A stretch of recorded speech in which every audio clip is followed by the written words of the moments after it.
శ్రీమాత్రే నమ. జయ గురు దత్తాత్రేయ నమ. ఈ వీడియోలో మనం కర్కాటక రాశి వారికి నవంబర్ 23 నుంచి 29 మధ్యలో జరగబోయే వార ఫలాలు పరిశీలించే ప్రయత్నంలో కర్కాటక రాశి వారికి ఈ వారం అంతా కూడా వక్ర గమనంలో ఉన్నటువంటి గురువు రాశి అందే సంచరించడం జరుగుతుంది. సుమారుగా డిసెంబర్ 5వ తారీఖు వరకు కర్కాటక రాశి వారికి చేపట్టిన కార్యక్రమాలు ప్రతిదీ కూడా మీ యొక్క స్వయం కృషితో అయితేనే, దైవ బలంతో అయితేనే సంపూర్ణంగా మీరు సాధించగలుగుతారు.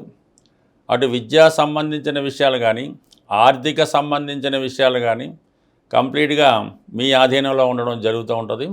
అలాగే ఆరోగ్య విషయంలోనూ మంచి అలవాట్లలో కూడా చాలా నిజాయితీగా మీరు వ్యవహరించడం జరుగుతుంటుంది. ఎక్కడికి వెళ్ళినా కూడా సముచిత గౌరవం, గుర్తింపు రావడం జరుగుతూ ఉంటుంది.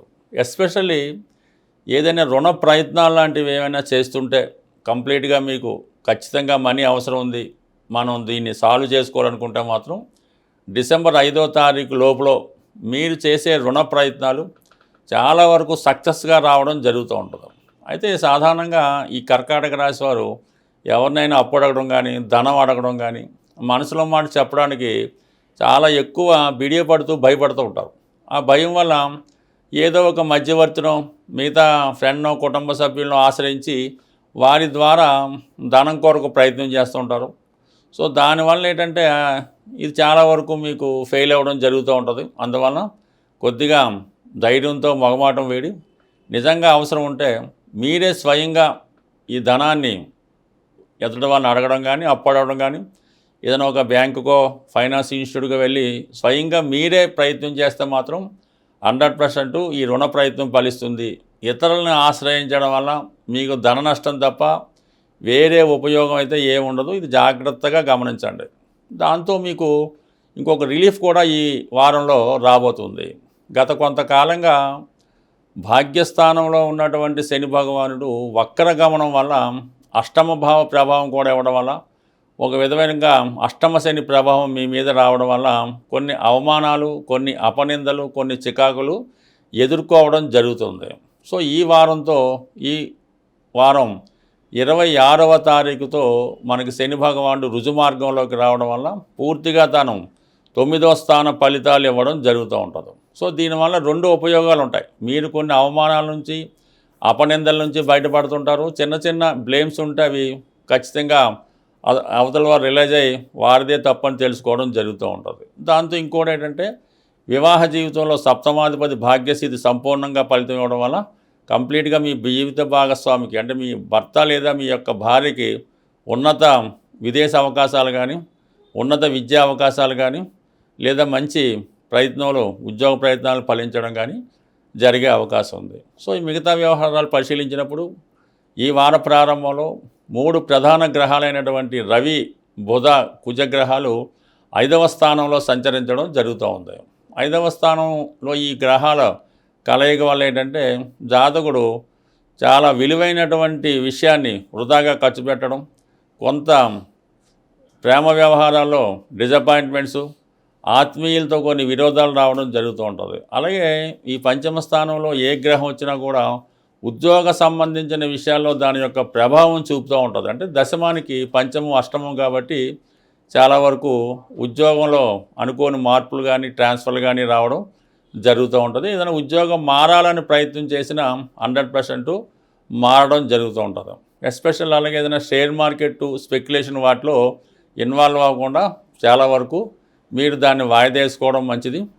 అనవసరంగా ఎవరితో కూడా పందాలు లాంటివి వేయడం కానీ, మనస్పర్ధలు తీసుకొని రావడం వల్ల కూడా కొన్ని అనుకోని చికాకులు రావడం జరుగుతుంటుంది. బట్ ఏదైనా ఉద్యోగంలో మార్పు కొరకు చేసే ప్రయత్నాలు ఫలిస్తాయి.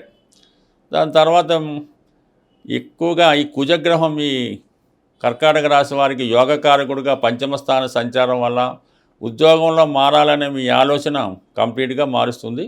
అలాగే చాలా వరకు ఈ భూములు, స్థిరాస్తులు సంబంధించిన వ్యవహారాల్లో అన్నదమ్ములతో కానీ, ఇతరులతో కానీ ఉన్నటువంటి వ్యవహారాలు చాలా వరకు మీకు సాల్వ్ అవ్వడం జరుగుతూ ఉంటుంది. ఇక శుక్రుడు మనకి ఇంచుమించుగా ఈ వారంలో 26వ తారీఖు వరకు 4వ స్థానంలో స్వక్షేత్రంలో పంచమహాపురుష యోగాల్లో మాలవ్య మహాపురుష యోగం అని ఇవ్వటం వల్ల చాలా వరకు వాహన యోగాన్ని, గృహయోగాన్ని, ఏదైనా ఒక లాభాన్ని తప్పకుండా ఇవ్వడం జరుగుతూ ఉంటుంది. అయితే 26 తర్వాత ఈ శుక్ర గ్రహం కూడా 5వ స్థానంలోకి మారడం వల్ల కొన్ని కొత్త పరిచయాలు ఏర్పడడం జరుగుతూ ఉంటుంది.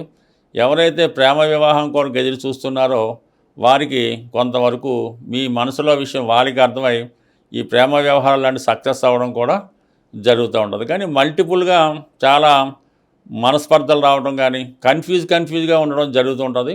అందువల్ల ఏంటంటే ఏదైనా ఒక విషయాన్ని నిర్ణయించుకునేటప్పుడు చాలా క్లారిటీగా ఆలోచించి బాగా ఎవరైతే మీకు మంచి సలహా ఇస్తూ ఉంటారో వాళ్ళ సహకారంతోనే నిర్ణయం తీసుకోవడం మంచిది తప్ప ఏదో ఒక నిర్ణయం తీసుకోవడం వల్ల ఇబ్బంది కలిగే అవకాశం ఉంది. బట్ ఏదైనా ఈ రాశివారు ఈ వారం అంతా ఉండే గురుగ్రహ అనుగ్రహం కోసం మీరు ఈ వారం ఏదో ఒక గోశాలను దర్శించి అక్కడ ఉన్నటువంటి గోవులకి 1 కిలో కానీ 6 కిలోలు కానీ గోధుమలు ఇవ్వడం వల్ల చాలా వరకు మీకు అన్ని విధాలా కూడా గురువు యొక్క సంపూర్ణ ఫలితం రావడం జరుగుతుంది.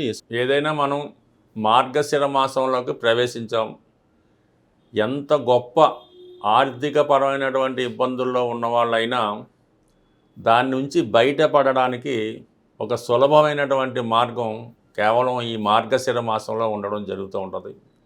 మార్గశిర మాసంలో వచ్చే గురువారాలు అంటే కొన్ని ప్రాంతాల్లో లక్ష్మీవారం అని కూడా అంటుంటారు. మీరు లక్ష్మీవారం రోజు ఇది స్త్రీలు పురుషులు కూడా ఆచరించవచ్చు.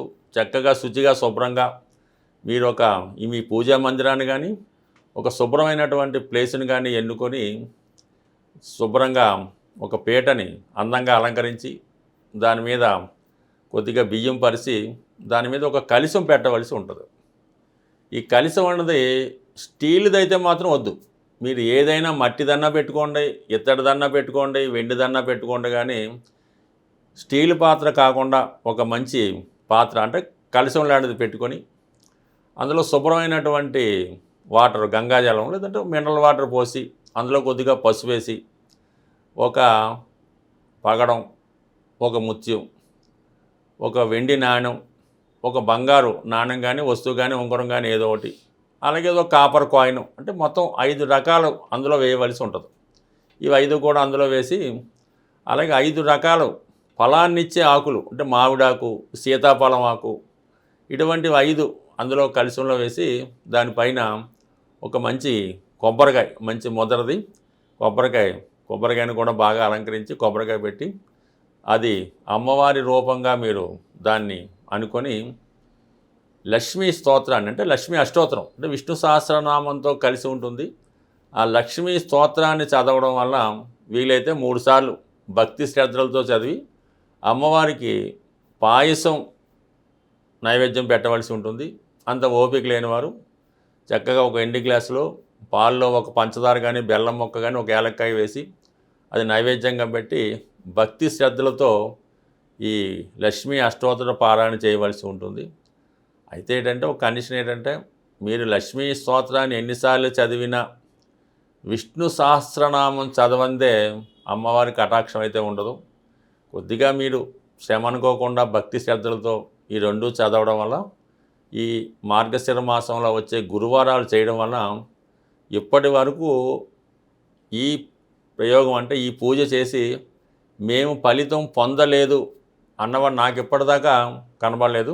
ఇంచుమించుగా ప్రతి సంవత్సరం ఎన్నో మంది అంటే ఇంకా విధి విధానం చాలా ఉంటుంది. ఇది ఒక సింపుల్ మెథడ్.